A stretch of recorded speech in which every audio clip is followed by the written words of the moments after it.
Please stand. I pledge allegiance to the flag of of the the United States of America, and to the republic for which it stands, stands, Nation. one nation, nation, under under God, God, indivisible, indivisible, with with liberty and justice for all. Okay. Tonight we're having a special meeting, so if I could have an adoption, a motion for the agenda.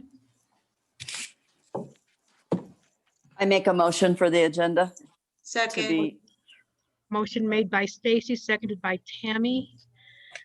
Any discussion? Okay, call for the question. Aye. Jerry Noyes. Aye.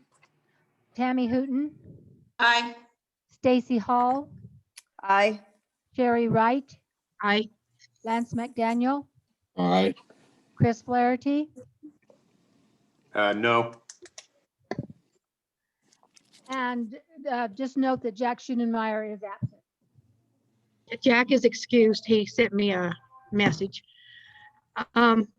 This is a special meeting to discuss attendance and student activities.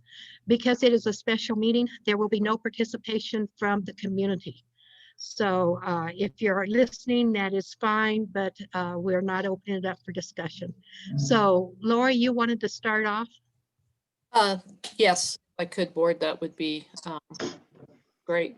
So the purpose for this board meeting tonight, and I'm sharing my screen, is as you know, that we have had a district safety plan, and it was asked of me by and President Wright, and I've had this discussion to change the criteria that we had set forth, and that was discussed at the last board meeting, to allow participants into games. And so the purpose of this meeting is to have a discussion about where we are as a district and where we want to go forward, as I feel it's in the best interest to follow our plan and use our health advisory committee to guide us. So the board received this actually just a little bit earlier tonight, and I do want to thank Carol and Drew and Eric and Dave Robinson, who met this morning, because we just really wanted to just give background and to the board for the discussion tonight. And so the background is if you remember back, the board adopted our plan, and part of that plan was to follow CHASA and CDPHE guidance.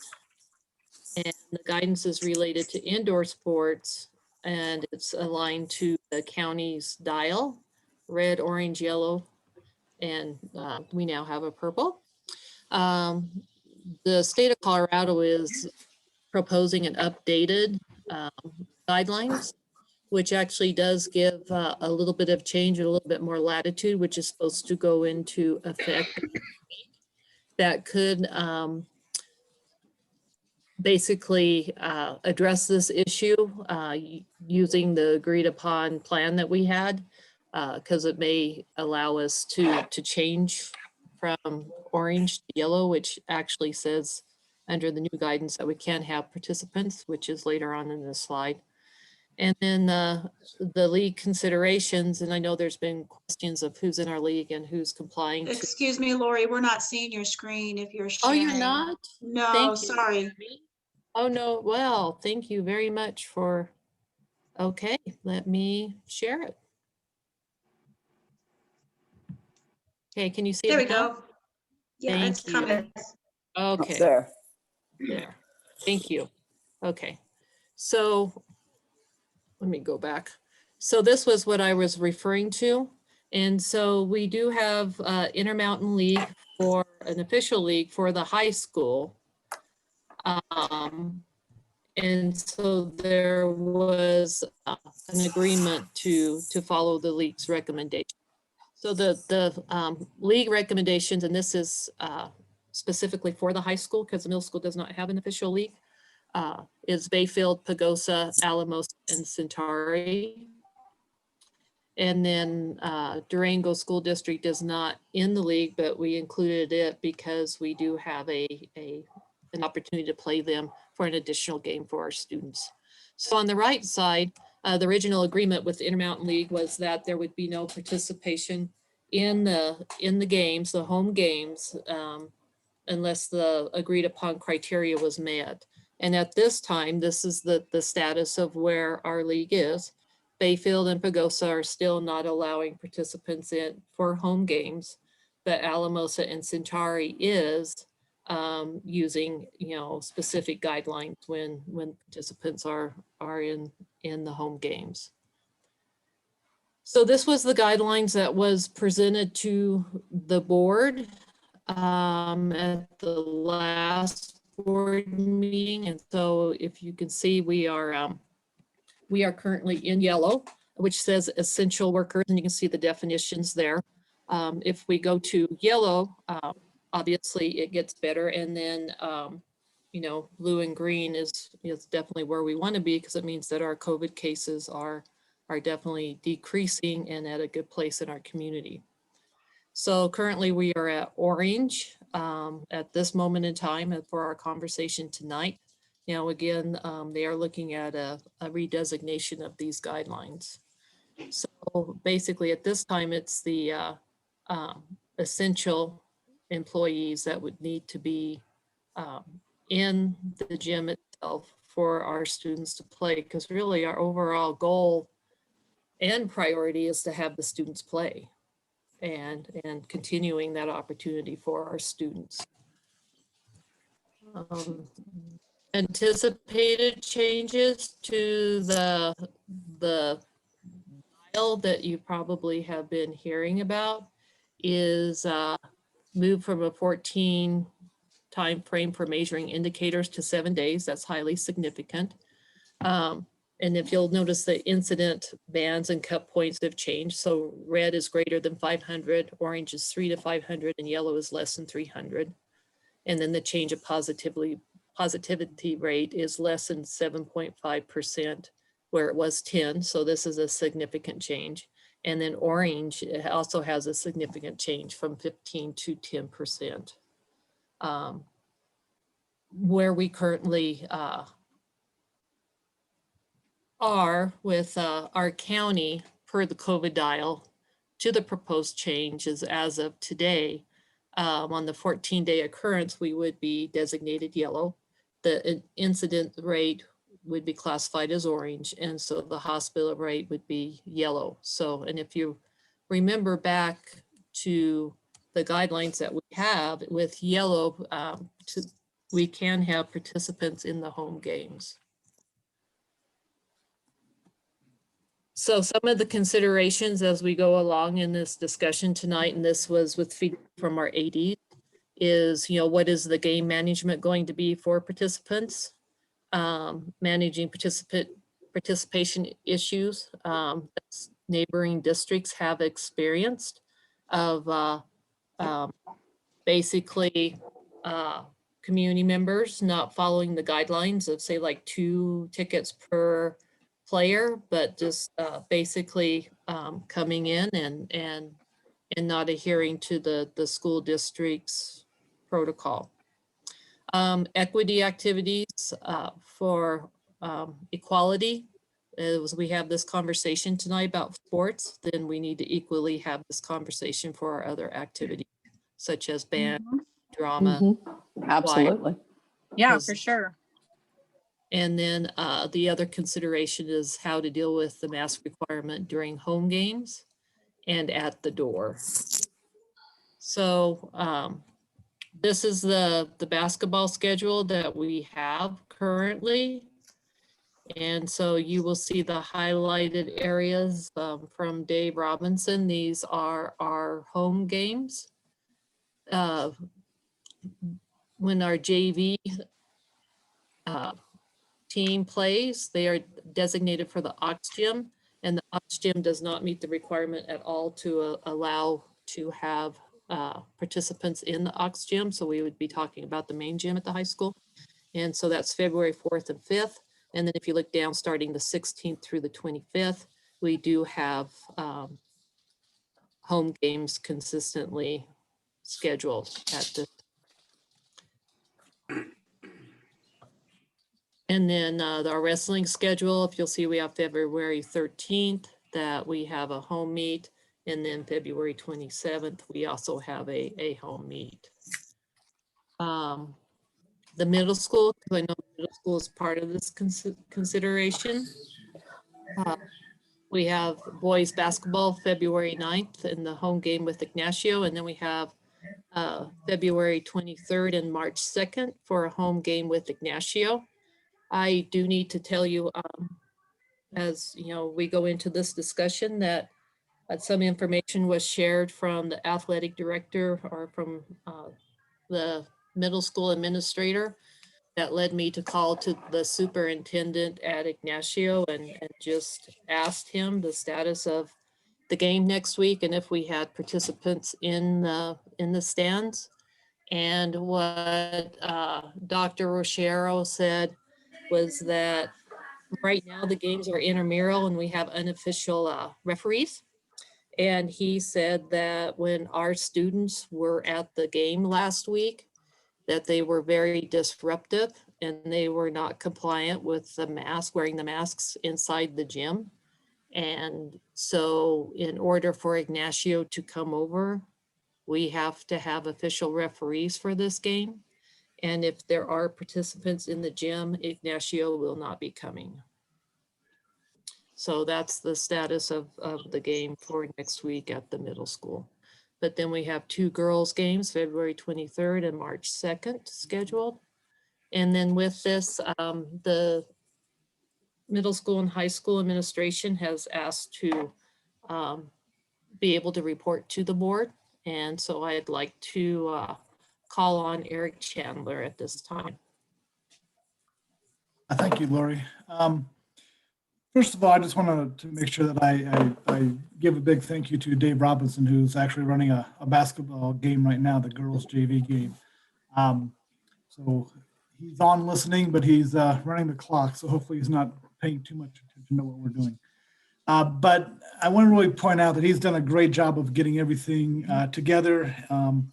We have everything ready. We will be showing all of our games live streaming in both of the gyms, even though we're not able to have any type of fans in the auxiliary gym because of the size of it. We will have streaming in both of those at all times. And so that's something we'll be doing this year. And we want to make sure that our kids are out there playing, and we want to make sure that they're able to participate as much as possible. And if we can do that safely, then that's what we're looking to do. So I thank Dave and all the effort he's put into this and making sure that we are being able to show our games and prepare and just be as safe as we can as we move forward. Thank you, Lori. Thank you, Eric. Drew? Thanks, Lori. I really wanted to do the same. Matt Holmes has taken over as our athletic director this year, and you know, we kind of had some adjustments in how we were going to run this season B. It came upon him pretty quickly at the beginning of January that we were going to be able to pull some stuff off. He collaborated with Ignacio Pagosa to build out a schedule, and they really worked hard to set out some parameters. And in terms of the live streaming, he too has done the same thing. I was watching it right before I came into this meeting that they're live streaming the game right now with Pagosa here at home.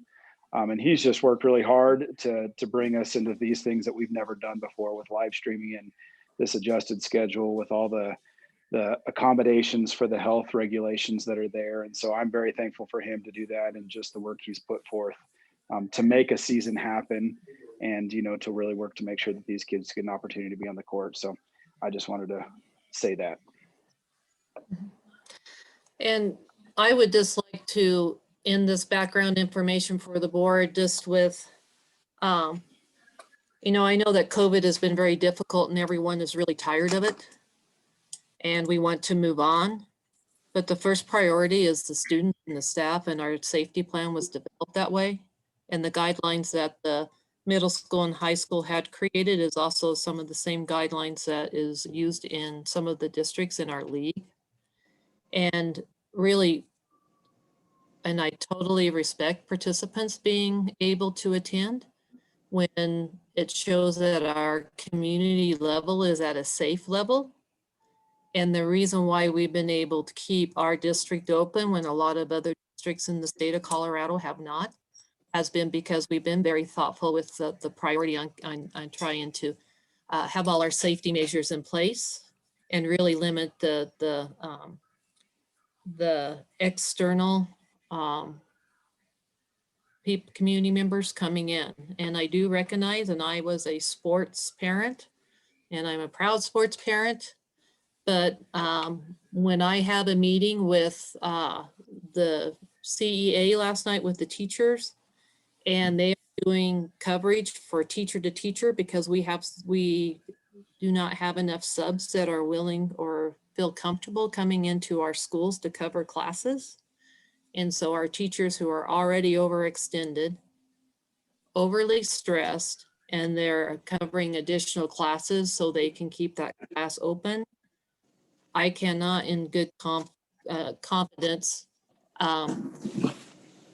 we can just waive our whole plan and allow participants in until the new guidelines come in and the county dial says that it is safe to have it. And then by all means, the minute that happens, then, you know, the schools are working on a plan, and it's a very complex plan that will need to happen.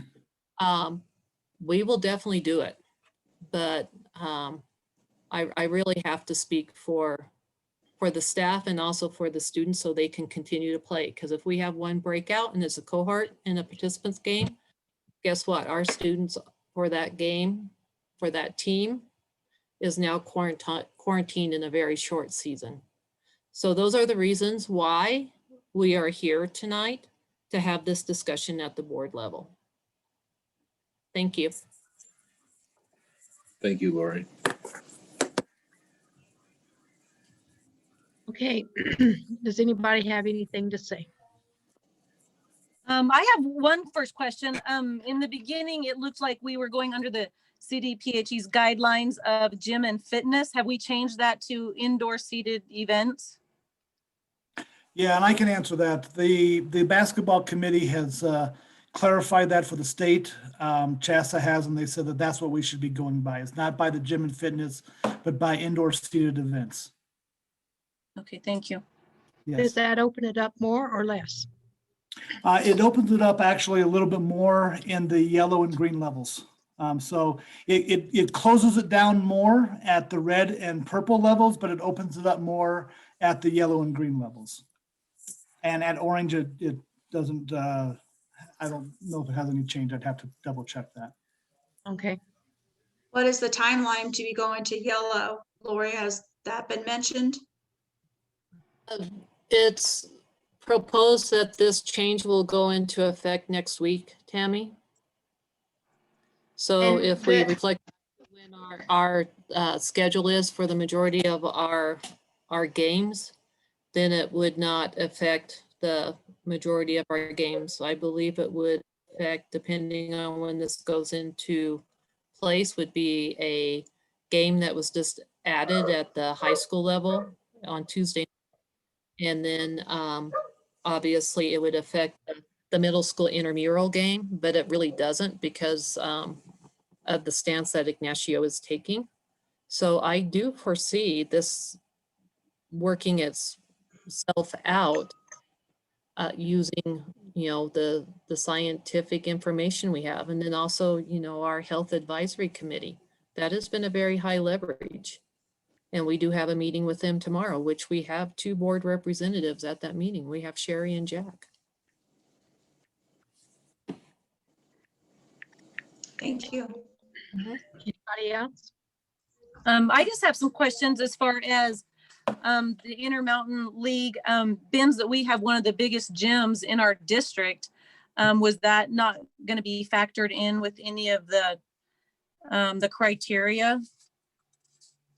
It does not depend on the size of the gym. It's based on just a flat number. And so it's 50 participants. And then it could go potentially up to 100 participants at different levels. But it has no factor. Well, it does say up I believe I'd have to read it specifically, but it's like 50% capacity up to 50 people or something like that, or 25% capacity up to 50 people. And that's where I was wondering where they got that criteria from. Were they just assuming all the gyms were a certain capacity and not factoring in that we have a very huge gym? That's the same guidance for every school in the state, so it does not affect whether it's a small gym or a large gym. And Carol, would you like to weigh in on this? Yeah, I'm sorry. I was just going to add a clarifying point to the previous discussion. I had to mute because my dogs are barking. But so the guidelines are scheduled to be changed next week, and then depending on where our data falls against those guidelines, we could drop into yellow. But we'll have to see how our data does. And do you know And which yeah, I think next week? that I do not.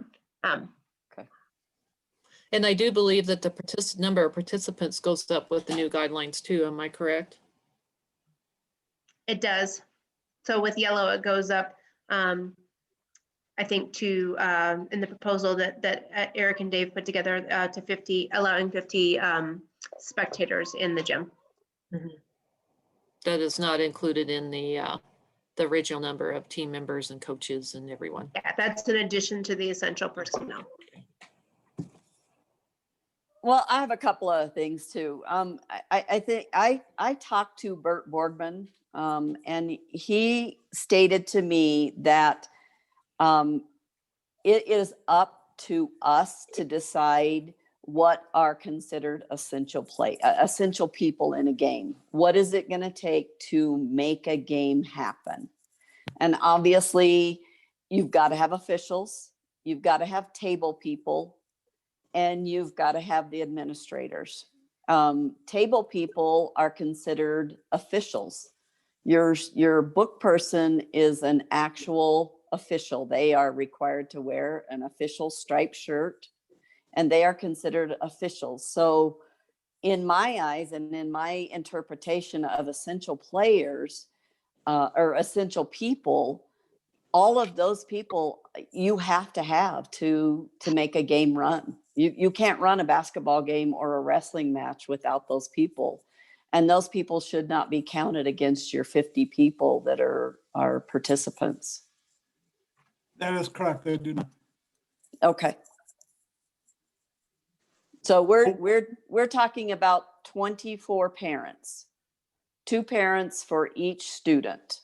And it's only 22 parents for students at the middle school, because they're only allowed 11 kids on their bench. Is that correct, Drew?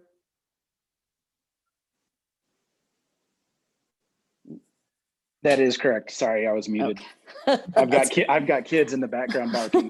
So So for the sake of the discussion with the middle school, then we'd be talking about the 2 games in March because of Ignacio's stance next week. If there's participation. And I get that. And Then, referees, and they aren't coming. So I just need to make sure that that's clarified as we have this discussion.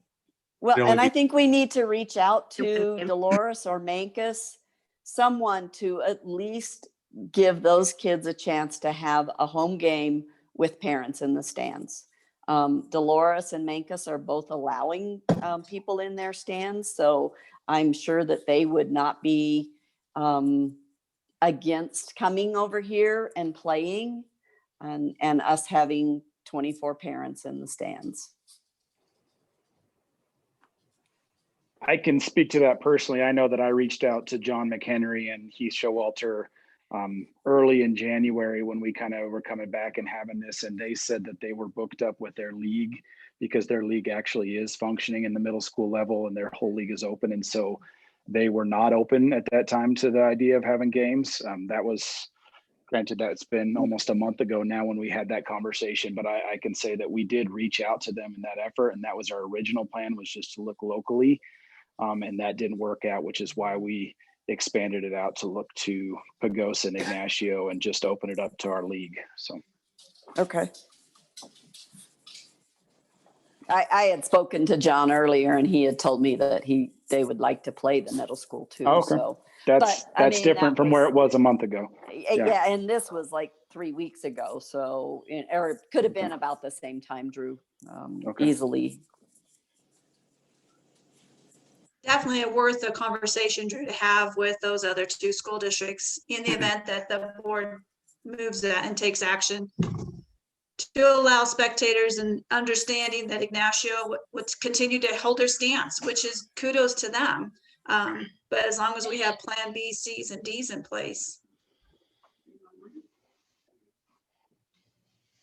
So what I'm saying that I think, has everybody said everything they want to before I move?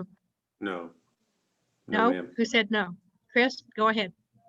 Yeah, I'm here tonight in complete objection to the meeting. You know, in June, we had a discussion on a reopening plan that was in cooperation with the county health. In July, we all voted to approve that reopening plan, which was in cooperation to follow their guidance. They're not requirements, but we set this administration forward under those guidelines. And so, so here we are in the middle of these guidelines, and we're having a meeting about basically telling the administrators that, well, it's not sufficient. And the fact that we're even having the meeting, it's in, I don't know, it's in direct, from what I'm seeing, to the policy in the district. It's like none of us should be talking to the superintendent about what she needs to be doing individually. We have no control over her. We have no power over her individually. We have no business talking to her about what she should be doing, because that's in the section B, part BBA, board powers and responsibilities. And that states that we only can exercise our powers and duties when we're in a convened and legally constituted meeting. And then secondly, it's like, it's a complete conflict of interest for us to even be having this discussion, because it states in policy BCB that we should be devoting our complete loyalty and singleness of purpose to the general public interest, not special interest. And that is exactly what we're talking about. We're talking about a small percentage of the total school, what they should have and what they shouldn't have. We set forth our policy, we set forth in voting in July that we were going to follow these guidelines. And if the guidelines don't change, then we don't change. So the fact that we're even here tonight is absolutely ludicrous. Absolutely. Okay, to address your first point, I do not believe anybody has told Lori individually what she should be doing. That is why we're having this meeting, because it had to be a board decision. As for the general public, maybe I'm the only one that's been getting the emails from the majority of the public, and I was voted in by my constituents to do as they want me to do, not as what I wanted to do. My first thing is for children's safety. So that is why we're having this meeting, to make sure that our children are safe. And that is why we're talking about opening it up and having a limited amount of participants. I have talked to Lori.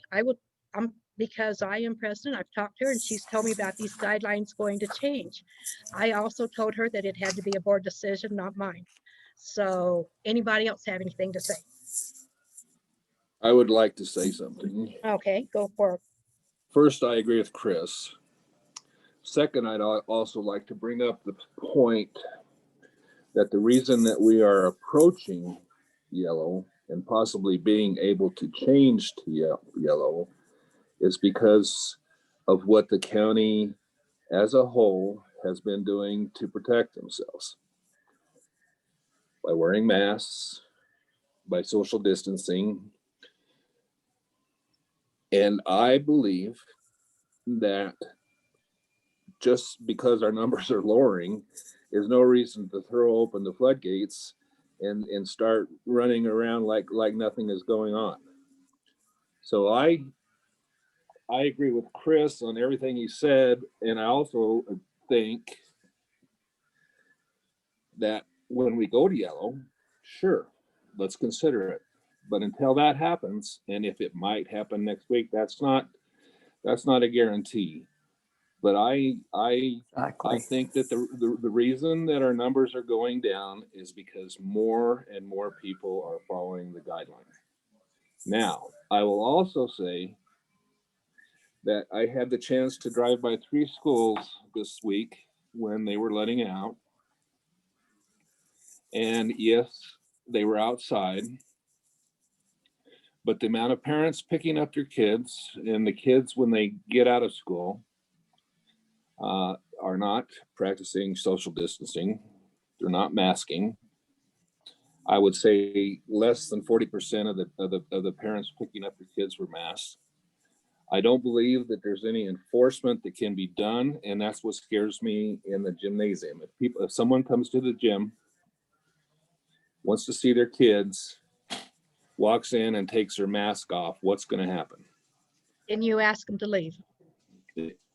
And yeah. if they don't leave and start yelling at Well, you, then what? no, Lance, there's no choice. And that's the No, but understanding that if parents come in.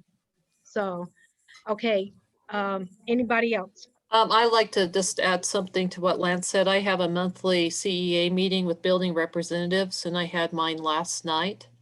And a request from them is for the district to require parents to wear masks and picking up their students because they are not social distancing. And they would feel much better if they had masks on. Lori, are they in their car or are they getting out? They're getting out. So, you know, Oh, they're walking okay. up and waiting for their students, but I just need to add that because that was a request from the teachers as of last night. Okay. Anybody else?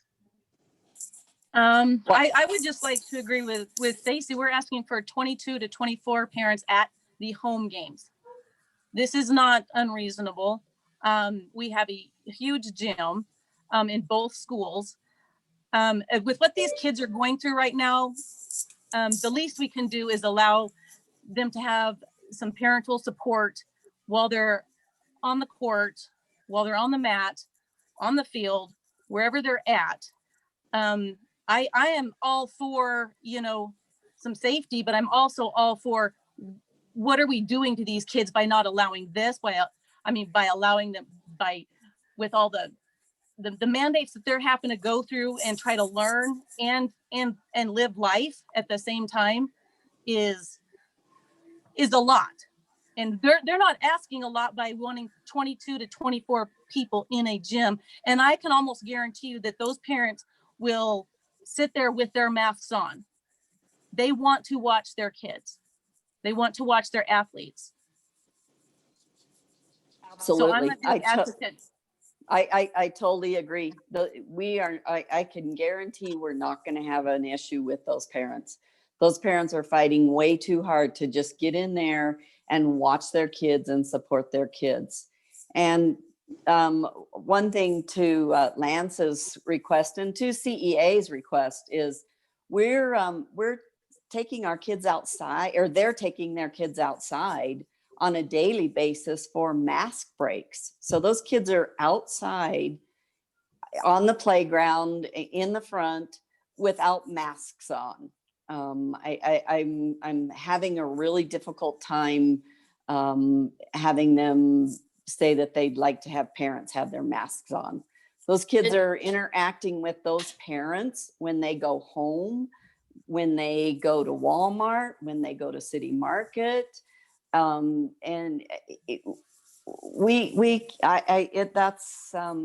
sorry, but I just can't agree with the asking parents to put masks on. If a parent wants to put a mask on, then they'll put a mask on outside and at the schools. But I really disagree with that. Those kids are not social distancing when they're playing outside. Yeah, They're just a playing. point of clarification, Stacy, the transmittal rate for COVID with the students is very minimal. It's more as the people get older and adults. So that's the rationale behind that.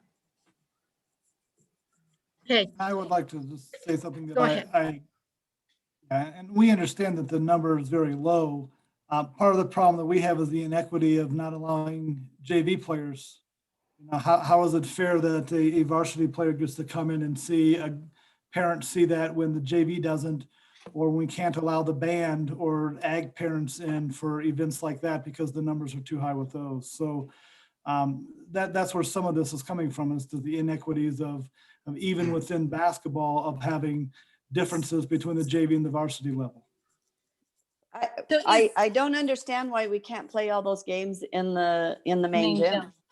So we could. Where and is what that JV would- playing tonight? What that would mean is that the first game would start at 4:45, 6:45, and the varsity boys would start at 8:45 in the evening, would be the starting time if everything went as scheduled. And We're not even starting the game till almost 9 o'clock. We wouldn't be getting done until, almost 11 o'clock. And then that would be sending the other team home after that. I get that. I mean, there's no one that understands this league and this travel more than I do. And in looking at that, Alamos's game is on a Friday night, so they're getting back late on a Saturday morning. They don't have school.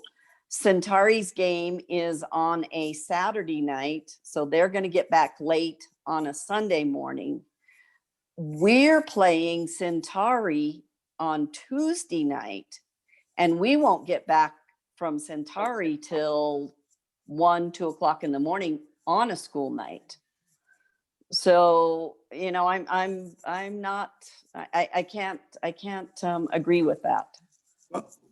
Is the JV playing in the auxiliary gym tonight, or are they in the main gym? They're in the auxiliary gym. Why can't we play the JV games over at the middle school? Where the JV parents could watch over at the middle school? I guess that's a possibility. We'd have to see about schedule. Yeah, that if we did that, I do know that it would be a schedule conflict for us in terms of us being able to hold practices in the games that we have. We'd have to rotate around that, especially if you're wanting us to look at additional games with Dolores. We're already running practice for the boys and then starting our girls season afterwards because of the facilities. And so it'd be limiting on the schedule. So. Oh, I just spoke with John. The reason they can't play or they aren't able to play us is that league, their boys play in March. They're not playing right now. So that's why they said they could play, but their league is different. They play different. They flip-flop that, it sounds like. So their boys don't start till March. okay.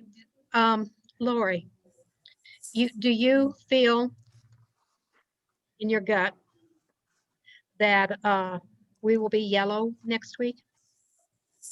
I think You there's a can't very, guarantee, I know. yeah, I think there's an extremely high probability that we will be. And if you look at the schedule, the majority of the games will be happening after the next board meeting. So we could definitely have this conversation at the next board meeting without it really impacting. The middle school was a consideration that it would impact, and then there is a game Tuesday night, but it's actually a game that was scheduled with Durango, and it was just to give our players playing time. And so I think as far as the timeline, we can definitely, if it goes to yellow next week, then we definitely have no issue. And then we can look at it at the next board meeting. But, I definitely have to go on record and say that I support my administration in these decisions. Could we vote tonight to say that if it moves to yellow, that you automatically open it up and not have to wait till the next board meeting? That does not take board action. The minute we go to yellow, which is according to our plan, we will do it anyway. That Okay, has been the so plan all along. It's always we don't have to wait till the board meeting to Oh, let no, the parents in. Okay, not at all, not at all. That's my point to this whole meeting. It's like we put together the policy in July. and we're a board of governance and policies, and why are we sitting here talking about doing away with the policy? I don't think we are, Chris. We're discussing parents' Well, we are. concerns. We So are though. I will, Agree. I, I I will- say we vote on what we originally decided to vote on this tonight. And if it changes next week, then it's a What if- moot point. I need to hear a What if- motion. I need to hear a motion. Okay. What did we decide to vote on tonight? I think you would have to set the agenda because at this time there is not a board action on the agenda. I'm not even aware that we're having a vote tonight. I wasn't even consulted about the meeting from anybody. Most people were not, Chris, because I just got tired of everybody calling me. So so I will take full responsibility for the meeting tonight. Okay, do I hear a motion to put a action item on the agenda? I make a motion to put an action item on the agenda. You have to tell us what it is. I will The second. action item is to go ahead and vote tonight on allowing two parents / family members into the gym at the middle school and the high school. They must be in the same household, and they must follow all guidelines of masks and social distancing. And it's a rule. If they don't wear them, then Stacy, okay. Stacy, right now, all we're doing is making a motion to put it on as Okay. an action item. Oh, so- okay, okay. So just make your motion to move it to an action item. Okay, I make that motion to move it to an action item. Do I hear a second? I will second it. Okay, motion made by Stacy, seconded by Sherry. Call for the question. Sherry Noyes, Aye. Tammy Hooton, Aye. Stacy Hall, Aye. Sherry Wright, Aye. Lance McDaniel, No, nay. and Chris Flaherty. Nay. Okay, a 4-2 vote. So it passed. Now I need to hear a motion on what you want to do. Actually, with all due respect, I'm still objecting. I believe that criteria is left to the school level administration. Okay. I mean that with the utmost respect, but that's part of their role as administrators. I'm sorry, Lori, can you repeat that? I missed some of that. I said that the criteria set forth is actually the building administrators and district administrators' responsibility. So I'm asking that with the utmost respect, that the board does not set the criteria for the schools. I mean, we have to treat our administrators as professionals. Okay, so you're saying no vote. I'm saying trust the administrators to do the right. I don't see how you can vote. This is right. I mean, it's like you don't even have an actual action item. You don't have a policy. You don't have any guidelines. You don't have anything set forth. It's just, oh, we can do this. We can do this. We can make sure this happens. But it's intangible. It's not even in writing. So my Could suggestion, would- we, oh, I'm sorry. I was going to say, could we vote on, I mean, I'm all for allowing the spectators in, but if it does not go to yellow next week, then it moves to allowing the spectators in?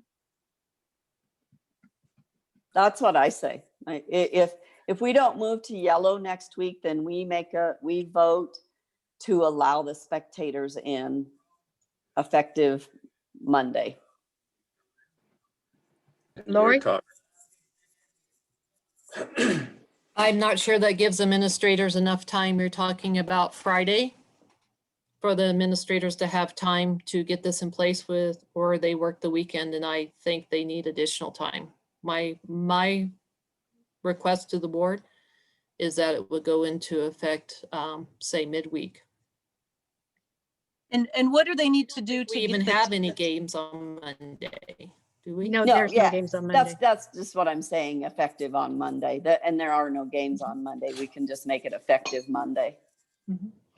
If I can, Lori, I'd like to reiterate too, that though we may make a motion for that, if we're in orange, our opponent has already made a statement that they will not come. So for the middle school, regardless of those things, we won't have a game, even if this motion is passed. And so, I mean, I understand what we're trying to do here, but it's not exclusively our decision in the game if we don't have an opponent.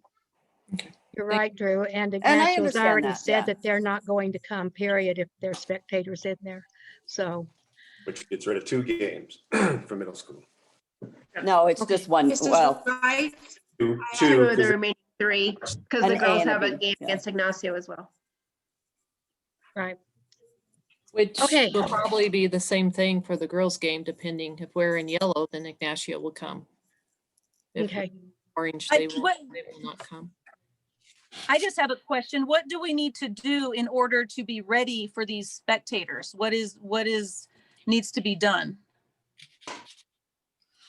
Eric, Well, yeah, answer so that what from the we- school level? Right, we've got to figure out, first of all, how we would get tickets out. We have heard that other schools have had problems with people passing tickets. I know, Stacy, you mentioned about from a household.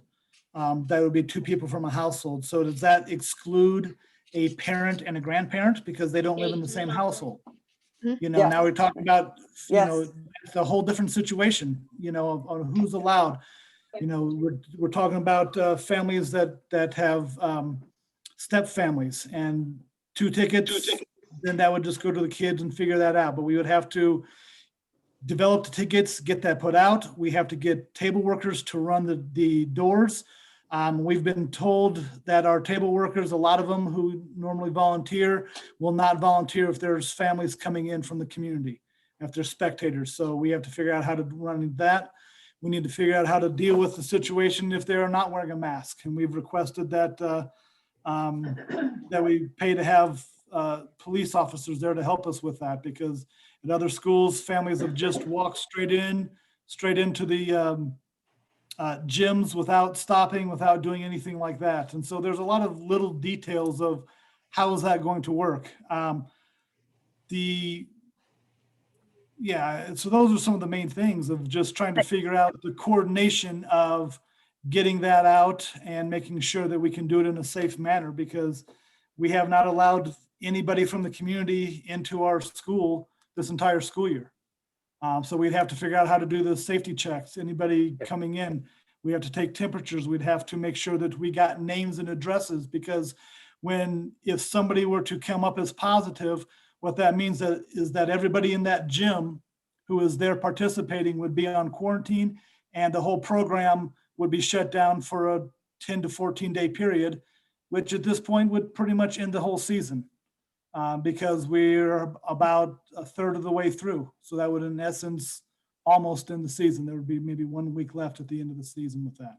So those are all the things that we would have to do to coordinate to do that. We'd also have to figure out how between games, we have to sanitize the entire gym. You have to clear the gym for 30 minutes, which is why the time between one game and the other is much extended over years past. That was set up as one of the requirements from CHASA, is that there must be a downtime.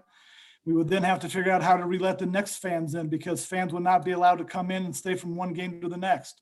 So then everybody would have to exit. We would then have to do the whole process again for the next game, have everybody exit and have everybody come in for the next game. So what would normally be a 4-hour night for games is looking more like a 6 to 7 hour night if everything goes as planned.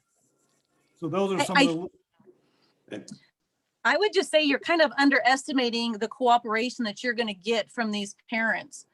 I think what's frustrating me, I mean, I understand that everybody has their different thoughts, but I want to see a little more advocation on behalf of our student athletes. So it might take an extra hour or hour and a half. I mean, I'm willing to donate my time to go sit at a door. and take the tickets, whatever I need to do, take temperatures, masks, watch for masks, whatever.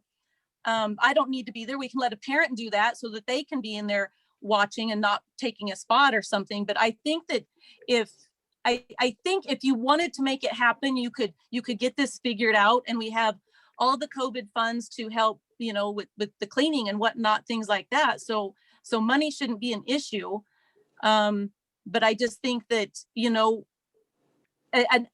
or 2 hours of your time, if you're an absolute athletic supporter, you would not bat an eye at. I To allow absolutely parents agree, to- Sherry. So I have a couple comments too, as hearing everything tonight. I do respect our administrators and their decisions that they've made. So first question is, has these parents followed the chain of command? Have they gone through our administrators? Drew and Eric, have you heard from these athletic parents, our extracurricular parents, band, FFA, advocating as well to meet in person? Number one question. Number two is, if we go into yellow, Eric, we're still going to have those same longer evenings, correct?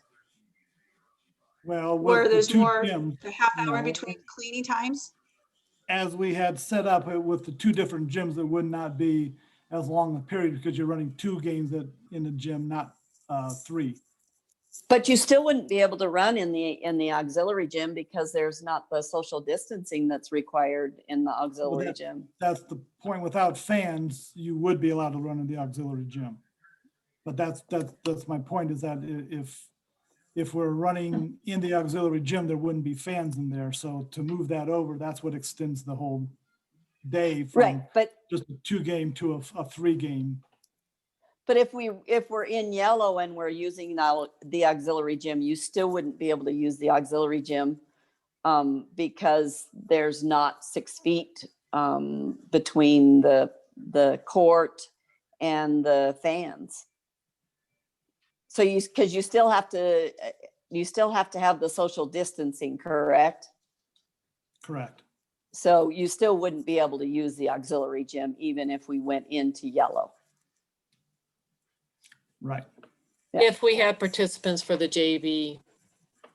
Yeah, games. and if we have participants, we've got to have them for every game. We can't tell the JV parents that they can't, or we've We often flip-flopped girls and boys in the auxiliary gym, and the other ones play in the big gym.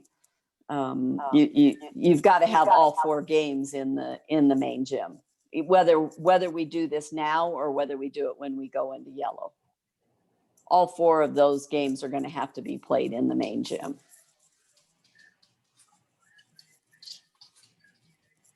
And we've been planning on having fans in the gym at yellow the entire time.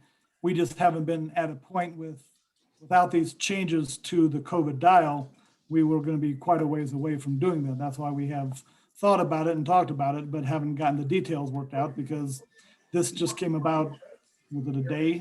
I don't know if it was a day ago or 2 days ago that we heard about this.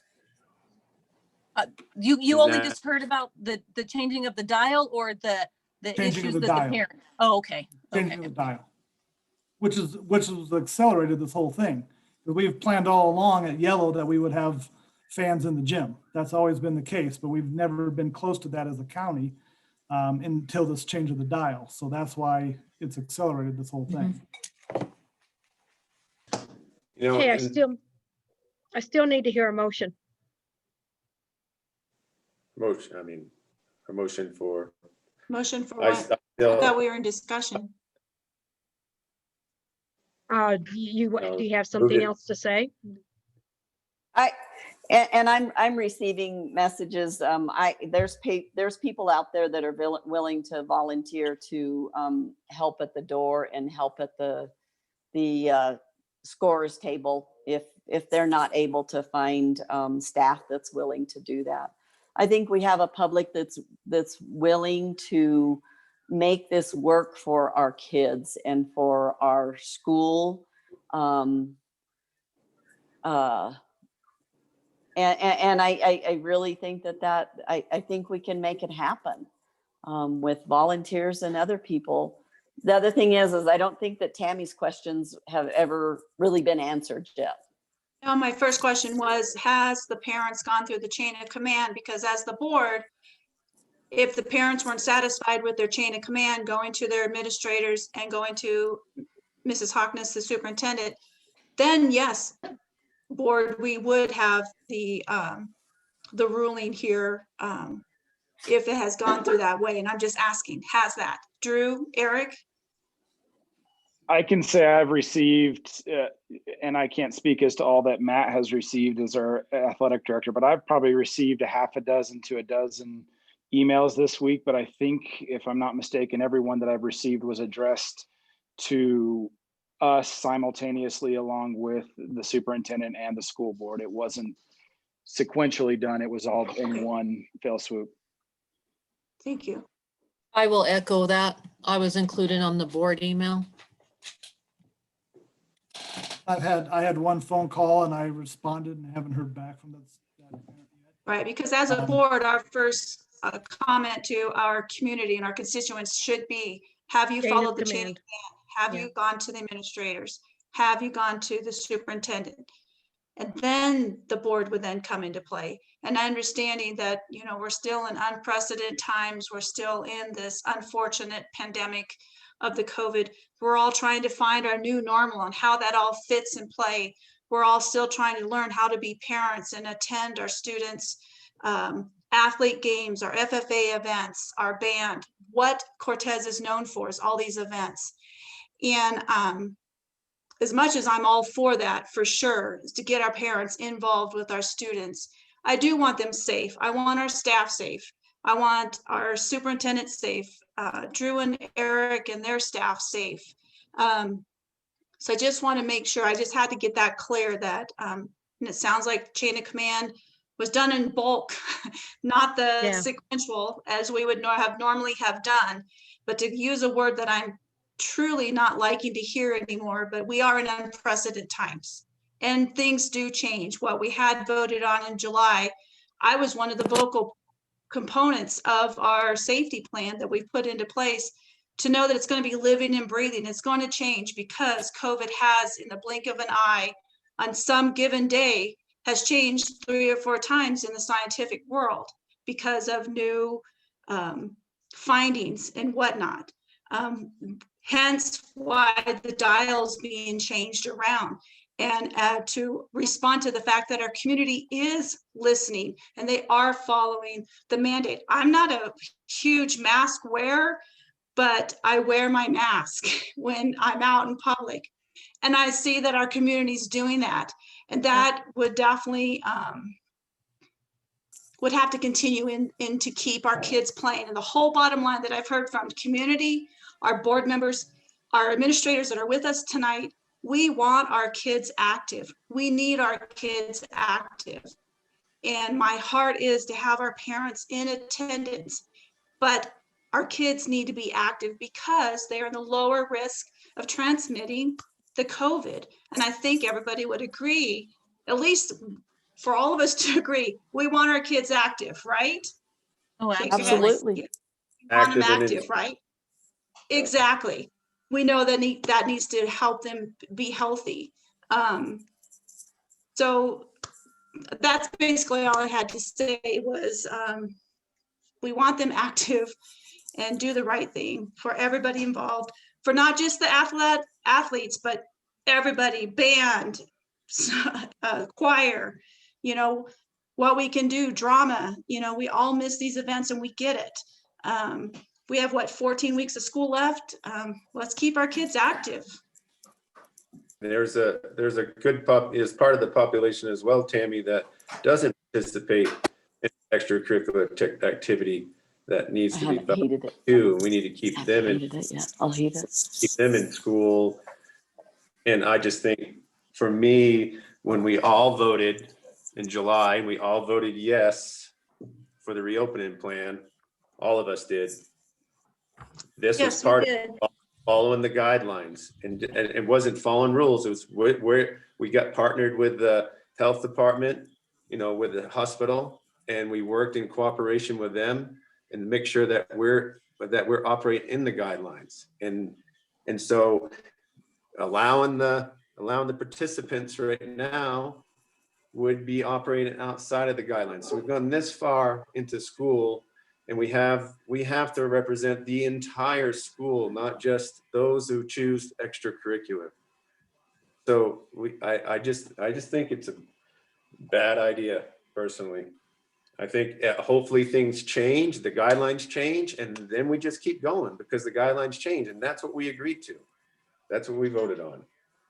So Lance and Chris, you think that the timeline for going to yellow in your guts too, that, and not just to these two board members, but to the rest of the board, do your gut feeling along with Lori's states that we're going to go yellow next week? Because I don't want to vote for something that, if we're going to go ahead and go into yellow, and we're going to stay yellow because the community is doing their part, and I'm part of that community, then there would be no reason for a vote tonight. Ladies and gentlemen, we would be able to go into yellow and then move forward. It would give, what, 1 to 2 games that would be missed by a parent being in person. And I get that, parents wholeheartedly hear me. I get that. I mean, a parent, I've been there at every game of our 4 kids and now grandchildren at every game that I can. However, if we're going to be that strongly knowing we're going into yellow, I can't do a vote when we're going to be going into yellow. It kind of, to me, it would be an oxymoron. I don't want to vote either way. I want to follow the guidelines. I want to follow the policy. I want to follow all the work that the administration has done since they got out of school last year. I want to do everything we can to make sure that we have a graduation. I want to make sure that we have a prom. I want to make sure that we're following the guidelines that epidemiologists set forth for us, and not anybody else, you know. And I think it's just, I think it's not good practice to set your compass or set your bearing on where you're going to go and your policies that you're going to follow, and then just start throwing them out. Well, we can do this. We don't need to do that. Well, this school's doing this. This school's doing that. I mean, where does it end? Because next week we'll start getting emails from parents who are upset at us for allowing participants and making it like subjecting their children to possibly being taken remote. So are we going to have a meeting again and talk about those parents? Because we have to represent all the parents and all the students. And in this policy we set forth in July, we're doing that. Go away from it. I hope it changes. I really do. I want it to change. And you know, I'm an athlete. I'm an athlete parent. I mean, it's not good, you know. And over the years, some parents can't make games. They have to listen to it. They have to watch it. They have to listen on the radio, and it comes in like crap. I mean, it's a terrible situation for everybody. But I just think the general population of the school district needs to be represented in our policies, and the guidelines that we adopted in July do that. This vote doesn't. I have not received any emails from any parents that would be in that gym saying, please don't do this. I mean, it would be in a huge gym, social distancing of the same kids that are practicing every day together, going to those exact homes. And so I don't feel like we're putting anybody else in danger as far as anybody outside, because they're not going to be coming into the gym. They're not going to be doing anything different than if they went to school, went home, and came back to school. It's just they have a game in the middle of that, and everybody's going to be social distance, wearing their masks, and they're from the same household. Okay, I don't think anybody's disregarding that. I don't think they're not having that in their forefront, Sherry. I think that the whole idea here is that now the plan that we voted on in July is not going to be followed. And I get that. I mean, we have to stick to that too, right? I mean, it's just as Chris said, we will be willy-nilly from the next group to the next group. Yeah. And as much as I want parents in there, we are policy governed. And if we start wavering in that, then what type of inclusive united board will we become? Well, and Well, I can agree with that too, but COVID has been not forgiving the whole time anyway. And I don't believe we've been following protocol as we should be, as we've been told it's going to be. I think we're doing the best we can. But if we go in there saying that everybody is doing exactly what they've been told to do to follow protocol, I'm going to say that's not happening. I absolutely agree with you, Mrs. Noyes. And I think I wasn't a part of the board when that happened, but I think that it was probably under the understanding that things will change, and things have changed. I mean, look at what we did with the start of school from the middle of January to changing it back. And we've been fine. Yeah, we've had a couple of cases that we've had to close down things, but we're moving in the right direction. And I think that we need to show these people that we have faith in them, that they're going to follow the directions that they are going to be given, and that they because they want to see these kids play. They want to be a part of these kids' lives, more than just watching that on a horrible video feed or a horrible radio announcement. And I mean, we have continued to tell our kids no, and maybe it's going to happen and maybe it's not going to happen. I have no faith in thinking that it's going to change next week, because we continue to be told that on a daily basis. And again, we keep telling our kids, this is what we're going to do. We want to make it happen for you, but no. And we've got to start looking out for the mental health of these children also. And this is part of the mental health of these children. And Stacy, And it's not, I'm sorry, I thought you were done. Go ahead. I was going to say, it's not just the athletes. It's the drama kids. It's the FFA kids. It's the band students. It's the choir students. I think if these people and these sponsors are given that opportunity to make it work and get these kids active and produce a one-act play or a band concert or a choir concert, or the FFA do something, they're going to do everything humanly possible, just like we are, to make it work and to make it work correctly. And Okay, Stacy, I know now- your focus is on students, but I have to respectfully disagree that we've been telling students no, because the teachers and administration have came up with very incredible ways to engage the students, just like with drama, with their radio, squeaky door. I know it's not called that, but there's really been a lot of innovation from teachers. So it is, yes, it may not look the same, but yes, we are going to do it that way. So I know the focus is on parents here, but I do just need to clarify that and acknowledge the administrators and the teachers for the creativity and the innovation they have done to provide the students the opportunity in these constraints that we continue to deal with. And they've been Okay. doing a great job. Now I then- agree. They have. I would like to, I know we're still in discussion, but I really think that we've discussed about everything we can. My suggestion is that we let Lori, let's just go home and pray that we move into yellow. And Lori and Eric and Drew can open up our gym next week for parents. And if that does not happen, our board meeting is the week after, and we come back, and then we can make a motion and we can change things. Does that sound all right to you, Lori? I feel like that's very fair. Yes. Okay, Sherry? Does that sound okay? Well, I'm still like, what do we have? One game tomorrow night. There's no way that we can do it tomorrow night. Eric's already said that. Okay, so if we do not move to yellow, I mean, can we vote on that we automatically At our open it next up? board meeting, we can do that. We would miss Okay, two so games. there's, We would so miss two there's gonna games. be, Great. I mean, Because We Mrs. Wright, miss a wrestling match also. Okay, but we need to Um, have a policy for this. I think we need to have direction. We need to have, okay, this is what they're gonna do. This is what the administration wants to do, and we're gonna approve that or not just be like, okay, we'll let two people in and we're gonna put Chris, the, that was never an option. I'm asking if it's okay if No, I'm we just let me finish, please. I've listened to everybody. It's my turn. off. It is my Eric. turn, Chris.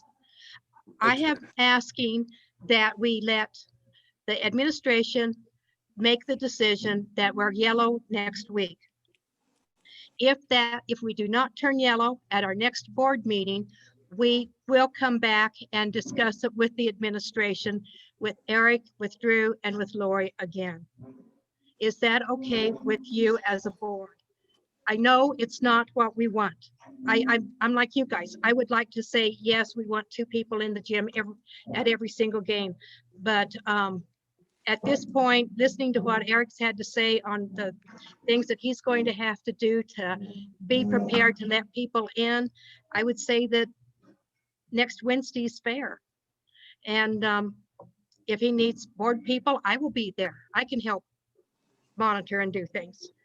Is that okay with Sherry? Are you okay? So, we won't, I'm just looking at the games that would be missed. So it'd be the Durango-Cortez game. It would not happen. No, it So would not. that's like a huge, I mean, That's a big game for us. Yes. And that's on the night of the 16th. That's on the night of our, Yeah. So we would be, Yes, of we our would board. probably be there. We would be there for that one. That's How would we- 2 weeks away. Yeah, but how would we be there for that one if we don't go to yellow? Because we wouldn't vote on it till the 16th. so I'm saying if we're not in yellow by then, that it's an automatic, we allow the spectators in. Then make a motion. or We've moved could- it to an action. So let's make it. Lori, did you I say was something? just wondering, could we move the board meeting up a week if the board's agreeable? I'm agreeable. I'm agreeable. Stacy, are you To- agreeable? To the 13th? I would prefer there- it personally. Yeah. Or it would be the 9th would be the meeting. Yeah, Would I be don't, next I week. don't, let me look at my calendar. Mm, Yeah. Yeah, it Or would be even the if we 9th. moved it to to that Monday, the 15th. Let's just do it. That's a let's keep it on holiday. a Tuesday. Oh, Yeah. is it? Okay, Yeah. So the 9th, is the 9th okay with you, Sherry? yes. Stacy? Yes, I will have to be viral. I will have to be not in Zoom? person that day because Okay. I will be out. Okay, Tammy? I will not be available. I'm out. I would not be able to attend virtually or in person. What I about the can 10th? the 16th, but not the 9th. Okay, the 16th is putting it at the same night as the Durango game. So they're wanting to Or we advance. could also have it on a different night too, but I know that gets into the board's, Yeah, everybody's schedules too, Can so. we do it that Thursday? the 11th? Does that work for everybody?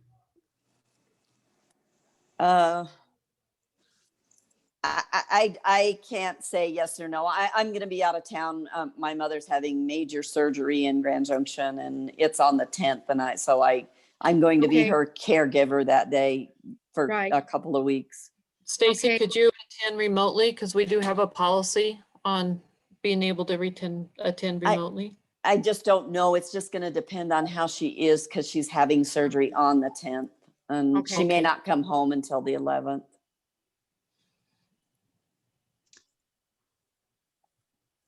Okay, May I say something, please? This is Phyllis. I can't hear you, Tammy. This is Phyllis. Can you hear me? Oh, I can hear you, yes. If you move it to the 9th, there might be a problem in getting everything together. One of the things on the regular board meeting is the sick leave policies. There will not be time to get those on the board meeting if you do it on the 9th. And there are other things scheduled for the board meeting that you might not be able to get on there. So I just want to bring that to your attention, Having it on the 9th is cutting it pretty close to get it advertised, etc. And Phyllis, correct me if I'm wrong, but I believe there's Zoom meetings for the superintendent search on the 9th too. There is. There's a Yes. superintendent search on the 9th, the 10th, and the 11th. What about the 15th? That's a holiday. Nobody's, I'm available the 15th, but I am too. I'm not doing anything. I won't be. Being out You're also. not available? No, I'm going to be with Okay. my daughter. Bless your I heart. keep Okay. my Tuesdays open for board meetings. Most every other night I'm busy with church and work. So okay. Okay, it's gonna have to stay on the 16th. So I make a motion that we vote on this to happen effective Monday. That would, if things change on Tuesday, then we'll go to that. If it passes tonight, then that will allow the high school wrestling match on the 13th of February to take place with parents, and it would also allow the basketball game on the 16th to take place with parents. I hear a second. I will second it. A motion made by Stacy, seconded by Sherry Noyes. Any more discussion? So let me rephrase that, Stacy. You're saying that if it does not go yellow, that we allow 2 participants in the gym for sports or what activities starting the 13th. Yeah, Yes. well, or yeah, starting the 13th. And Starting the 13th. they must be 2. No, we can't do that. Participants? That's Lori's. That's Lori's Okay, job. okay. Okay, let's call for the question. Terry Noyes, Aye. Tammy Hooton, I, Stacy Hall, Aye. Sherry Wright, Aye. Lance McDaniel, Nay. Chris Flaherty. Nay. Okay, please, everybody, go home and pray that we turn yellow and we never have to go through this again, please. Meeting is adjourned. Night, everyone. Good night. night. Thank you.